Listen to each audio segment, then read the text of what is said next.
Assalamualaikum warahmatullahi wabarakatuh. Perkenalkan, nama saya Sukiatni dengan NIM 2112012012014. Di sini saya akan menjelaskan tentang Zendesk prototyping for lainnya, how to choose the right one. Di sini itu merupakan tugas IMK untuk mereview 2 aplikasi dari 10 aplikasi yang tersedia. Di sini ada bagaimana kita menggunakan prototyping tools. Jadi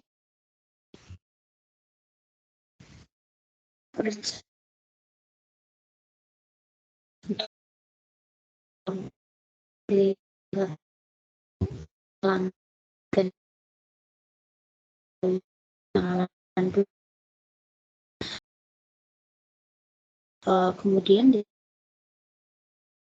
ada beberapa hal yang diperhatikan ketika kita memilih prototyping tools yang benar. Di sini ada 6 seberapa mudah alat untuk diadopsi. Kemudian sebut saja itu merupakan sebuah kurva belajar, yaitu berapa lama waktu yang dibutuhkan seseorang desainer untuk menguasai alat tersebut.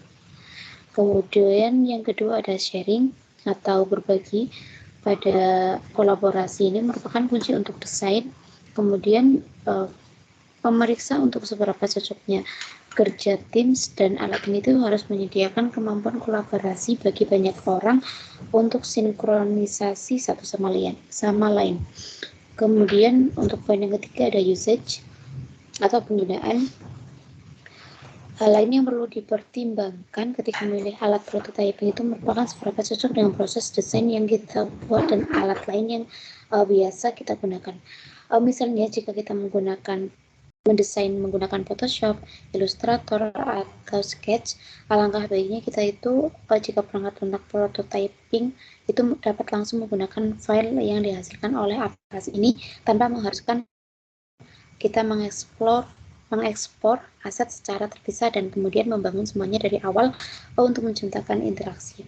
Kemudian yang keempat ada easy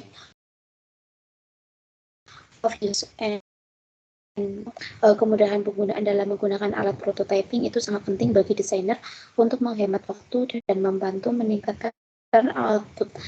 Ini tuh harus mengurangi jumlah langkah yang diperlukan bagi seorang desainer untuk menyelesaikan tugas daripada meningkatkannya. Kemudian ada 5 cost atau biaya.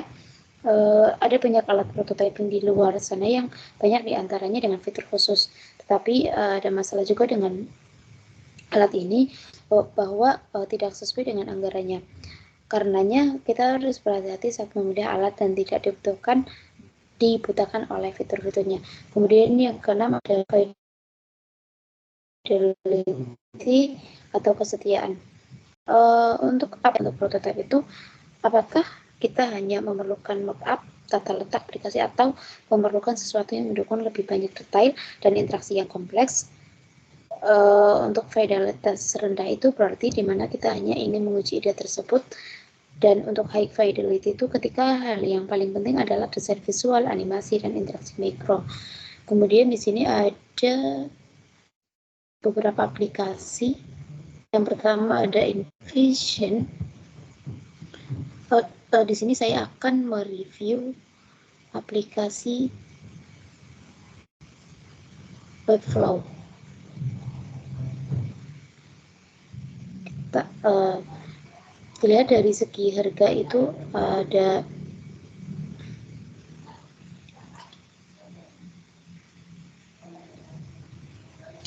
dua proyek yang tidak di-hosting. Yang tidak hosting itu merupakan gratis. Kemudian untuk yang personal membayar $16 per bulan. Kemudian untuk yang pro itu $35 per bulan. Kemudian ini berjalan pada web dan prototipenya untuk semua. Untuk nilai jual utama pada Webflow sendiri itu adalah ia menyediakan fungsionalitas yang kuat tanpa perlu menulis satu baris kode pun. Pada Webflow ini sangat terfokus pada animasi web, interaksi, dan desain web responsif. Meskipun kita hanya dapat membangun, mendesain, dan menerbitkan seluruh situs UI berbasis visual, setelah menyempurnakan mockup UI sesuai keinginan, kita dapat berubah menjadi situs siap produksi. Fitur-fitur ini menarik bagi desainer independen yang sekarang memiliki opsi untuk mengekspor prototipe tanpa memerlukan pengembang. Kita dapat menghost prototipe dengan Webflow atau mengekspor kode dalam HTML, CSS, dan JavaScript yang bersih. Kita juga dapat memulai dengan kanvas kosong dan memilih satu di antara ratusan template alur web yang siap pakai. Pada pengaplikasiannya kita akan login ke halaman Webflow-nya. Di sini pertama-tama kita harus membuat akunnya.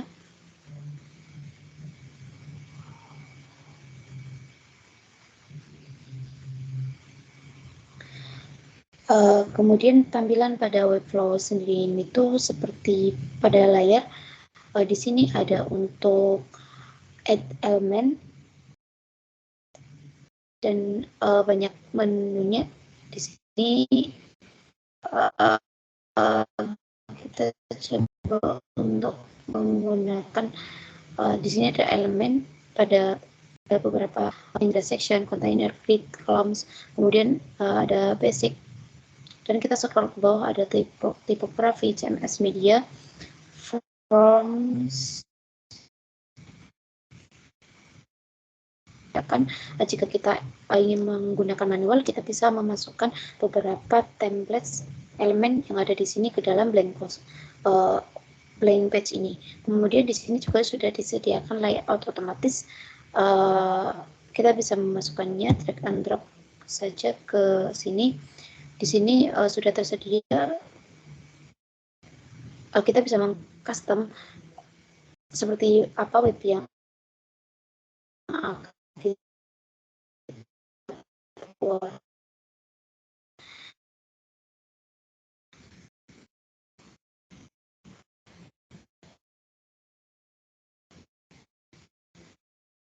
kita juga bisa menambah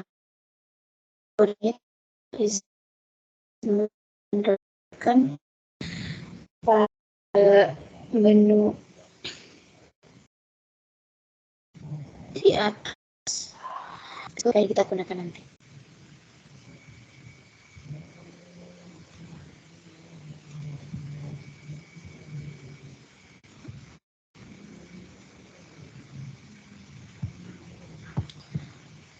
Baik, untuk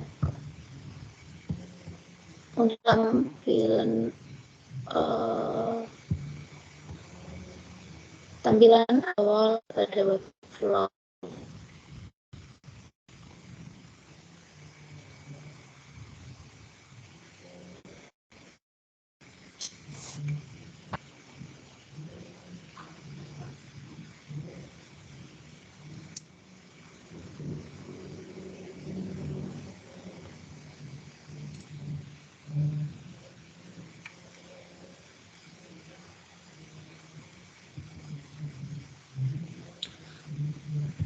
Yang tadi sudah diimplementasikan itu merupakan blank site. Kemudian di sini tuh terdapat banyak template web yang disediakan oleh Webflow. Kita bisa memilih salah satu template yang kita butuhkan untuk mendesain web situs kita nanti. Jika menggunakan template yang kosong, maka kita bisa mengkustomisasi sesuai dengan kebutuhan yang sudah diimplementasikan tadi. Kemudian di sini juga banyak template yang sudah disediakan dan sangat memudahkan buat kita untuk membangun website pada desain UI UX designer nanti. Kemudian yang kedua, saya akan mereview pada aplikasi yang ke-10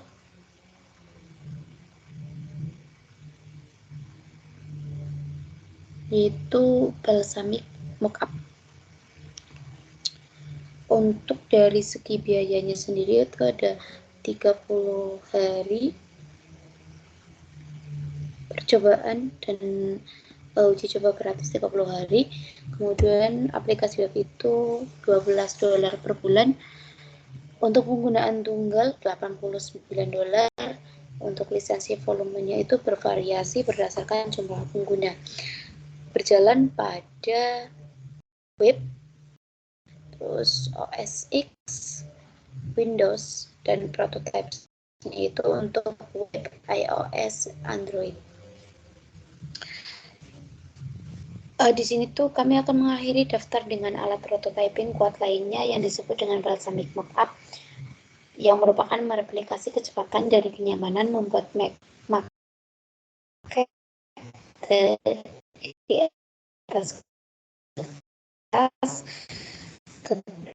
tetapi dan item yang sudah jadi atau komponen yang mereka gambar sendiri. Kemudian interaksinya mendasar dan prototipe akhir dengan fidelitas rendah terasa lebih seperti bingkai gambar interaktif dengan fidelitas tinggi. Jika Anda seorang pemula UX, alat ini bekerja dengan sangat baik karena sangat mudah digunakan. Sweet spot Balsamiq adalah fase ide UX. Ini menghasilkan sketsa kasar prototipe yang sangat bagus untuk dilihat klien, yang merupakan nilai tambah besar untuk sesi brainstorming. Mengadopsi pintasan keyboard yang sangat sederhana dan cepat bagi pengguna untuk meningkatkan produktivitas dan kecepatan membuat market. Dengan semua fitur fidelitas rendah, kami dapat menganggapnya lebih sebagai alat wireframing daripada alat prototyping. Jika Anda bukan seorang desainer profesional dan Anda sedang mencari alat yang memungkinkan pembuatan gambar rangka sederhana dan statis, Balsamiq ini dapat digunakan. Lainnya, alat prototyping ini memiliki keunggulan khusus, spesialisasi, dan sesuai dengan kebutuhan yang berbeda. Menuju ke website Balsamiq sendiri. Di sini kita sudah sebelumnya sudah membuat akun pada Balsamiq.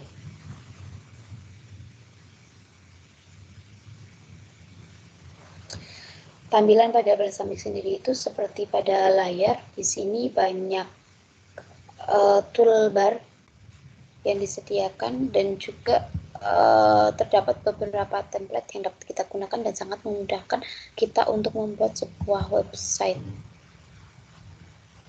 UI UX designer. Kemudian di sini sudah disediakan template-nya, kita bisa mengkustomisasi bagaimana website yang kita butuhkan nanti. Kita bisa mengubahnya baik dari segi body, isi, dan bagaimana tampilan nanti kita sign up pada website kita nanti.